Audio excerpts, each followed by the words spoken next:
I've seen Get Out in two separate Americas. Pre-pandemic America and post-pandemic America.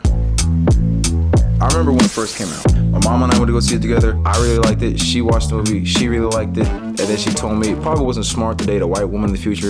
I was kind of afraid for my safety. The movie really illuminated all the little racial subtleties that I was experiencing at the time, because the movie came out when I was in high school. But all those little racial subtleties were there before the movie, but after the movie came out, it felt like a muddy pond that just began to settle. But it was the first time I really connected with the movie in the sense of oh wow, he's going through that really awkward specific situation I've been in.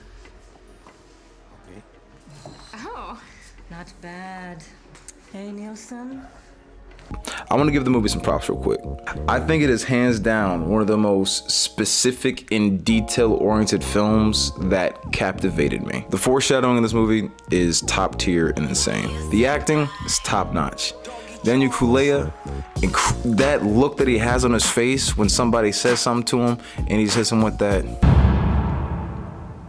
It's fucking perfect. And just his characterization of this character, he kind of plays that silent kind of character, so he did it in Nope.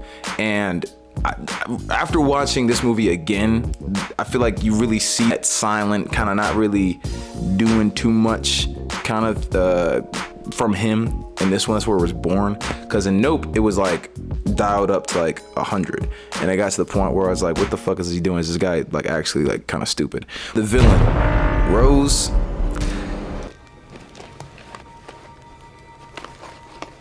Where are those keys, Rose? You know I can't give you the keys, right, babe? Get him, Grandpa. Don't ask me why.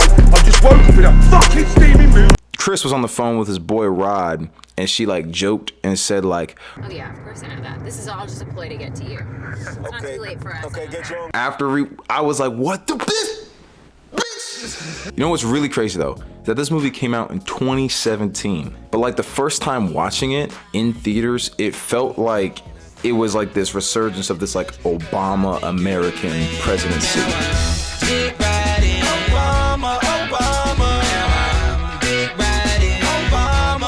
And I don't know how to explain that feeling to you, but that's just the way that it felt when we were first watching it. It was crazy because in America at the time, 2017, really that whole energy shift in America was changing completely.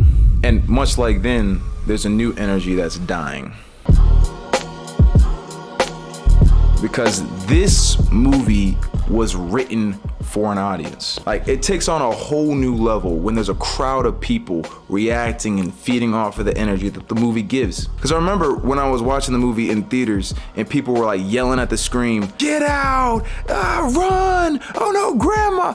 All of that stuff really just set this movie to a new place. It felt like you were there. It made the movie feel more real. And when I was watching the second time, I kind of had that. I watched it with my girlfriend, and I mean, shout out my girlfriend, but that's not a whole crowd of people. And so it was yeah, you like that one, don't you? But now in post-pandemic America, more films are being made every year. But that feeling just ain't there. Post-pandemic movie theaters have seen a decline in everything, from just being fucking clean to the quality of movies themselves. And it's terrible. I hate it. Now, with that logic, I'm not saying that something like Thor Ragnarok, which is a action comedy, high octane fucking audience pleaser, is automatically a better movie than something like Poor Things.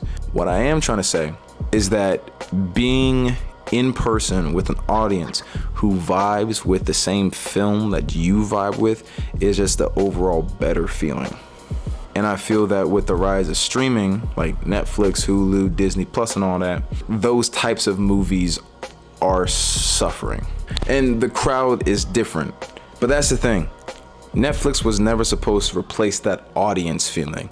It was just supposed to bring the movie to you. And, well, really, it was supposed to just be easier than pirating. But specifically in America, like my age demographic, whatever you want to call it, it feels like it's very hard to get that like people group feeling because there's a lot of like barriers in front of that. Like going downtown late at night sucks ass. All there is just fucking parking decks. Concert tickets are expensive as hell. Yeah, if you don't have a car, it could be a hassle to get to places unless you have a big old ranch and you got some ATVs, some dirt bikes, and some fucking paintball, which in that case, hit me up. That's why I think movies are the best way to connect to people. Because it has that. If you don't have all of that shit, you can go to a movie theater, see a dope fucking movie for a little bit with your people, with your, you know, and then has a cool ass fucking moment. And it just feels that a lot of movies have just been disappointment after disappointment after disappointment. And it's just sad because things are getting way too expensive just for that disappointment. This isn't just one big nostalgia trip, okay? I'm not trying to say, oh, it was better back in the day with some perfect utopia. There's some shitty ass fucking movies that I saw, right? But also, this isn't like some I want to go back to completely in-person theaters and I think that's the complete solution. No, I think that the future of filmmaking of that like problem is a combination of like in-person and online experience. My new project, Hollywood Hysteria, is coming out soon. And I want to release it at a big theater on campus. But more than that, I want to do a haunted house. But more than that, I want to create a moment on campus. I want to host this event where people can come, have a good time, get a little fucking scared, watch a good movie, and then head out and then go to some parties. But right now, this is all in the process of getting greenlit, so I will let you guys know, because actually, as this video is going up, I'm probably having a meeting about that right now. But yeah, to close out, I think that this movie is dope. There's nothing wrong with Get Out. Yeah, there's nothing wrong with Get Out. I watched it with my girlfriend who's from another country, and if you know me, you know what country she's from, and she actually learned a lot about how things work here with this movie. Like, for example, the term genetics can have a totally different context here than where she's from. Oh, that's quite a grip. How handsome is he? So, Chris, what's your sport? Football? Baseball? With your frame and your genetic makeup, if you really pushed your body, and I mean really trained, you know, no pussyfooting around, you'd be a fucking beast. Yeah, if you watch it to the end of this video, and if you feel like you got clickbaited by the title, go ahead and subscribe, and stick around for more, because there'll be more content coming soon. Peace.